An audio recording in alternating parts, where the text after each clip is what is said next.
Dragon Hunters is a 2008 animated CGI film based off of a TV series that hasn't seen a full US release at this point in time. And considering it's now nearing the end of 2014, I can probably safely assume that the rest of the series will never see an official US release. Regardless, I'd rather not discuss a TV show I don't know anything about, and should focus on the movie itself, which stands on its own. You? Yeah, Leon, Chew, and Guizdo. You know, dragon hunters? The story of Dragon Hunters is about a young girl searching for legendary knights in order to aid her rich uncle who is in dire need of heroes to save the land from the terrifying powers of the World Gobbler, which emerges from its slumber every 20 years and lays waste to entire nations in its wake. Of course, what this annoying little girl stumbles across is a pair of rogues who try to hunt dragons in order to acquire the money needed to purchase a small little farm. A pair of rogues who contain at least one member more than happy to scam her rich uncle and make for the hills. Where are you going?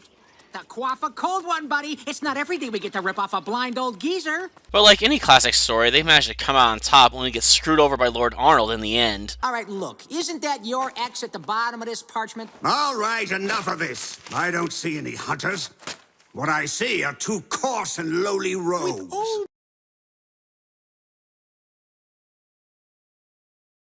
In terms of character, there's only four major players to keep in mind. Leon Chu, who is a brutish oaf that usually has more bronze than brains. In fact, his stumbling incompetence is sort of hilarious in its own right.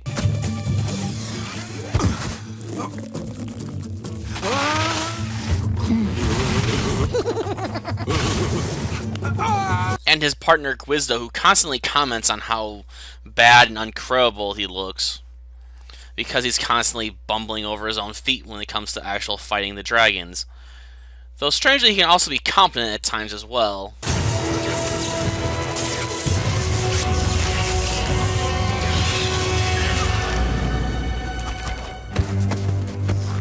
Guizdo, on the other hand, is your usual smarmy, sarcastic, brains of the outfit, who's also a cowardly scam artist at heart. Finished. And then nature blossoms. Everything's green, and there are little white bunnies flying all over the place. Stop! We also have Hector, who's really more the comedic relief more than anything. And he doesn't really have that much in terms of lines or dialogue, but he does make some of the most humorous moments in the movie work, especially at this point.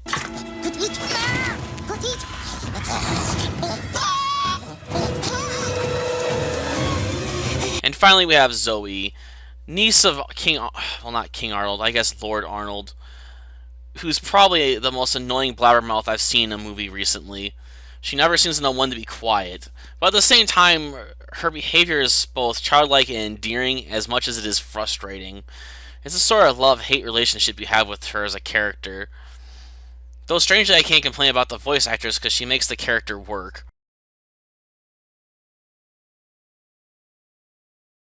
Visually speaking, Dragon Hunters is a mixed bag for me. While the world itself is a fantasy land of floating islands and sky bridges, the character models are rather ugly. Yet they are also strangely fitting for such a bizarre world.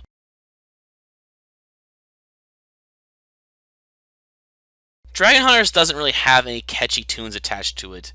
Instead, the movie utilizes mood pieces more often than not in order to set the tone and aid the visuals, which is a step in the right direction in my opinion, since upbeat pieces like this tend to be rather annoying. Your vein is plain to see. No, I'm cool. Fresh, flippin' and free. This is our favorite melody. There are only a few songs in the entire movie that have any lyrics at all, and almost all of them come from Zoe, which goes back to her being the most annoying character in the movie.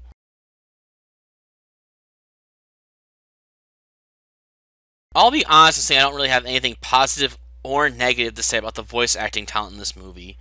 All the voice actors and actresses come across as competent and manage to sell their characters. But this is something I expect out of any work which voice acting is required, so just doing their job isn't particularly impressive to me.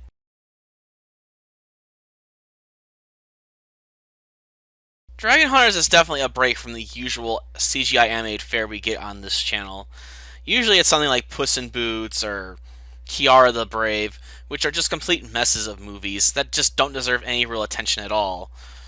Despite the fact that this movie definitely uses the fact that Forrest Whitaker's in it to sell itself, doesn't change the fact that the movie itself is very competent and well produced. It's definitely a love letter to classic storytelling, and you don't even have to watch the series to understand the movie, which is a definite plus because I can't see it because, well, most of it's still in French. I guess I could find a subtitled version maybe out there somewhere, but I'm not going to go searching the internet to watch a cartoon series in order to understand a movie. The movie should stand on its own merits, and this one does. And it's a definite delight to watch, and I will probably watch it a third time at some point in the future. I'm not sure when in the future, but maybe I'll let you know in an updates video, at least the next time I do one, several months from now.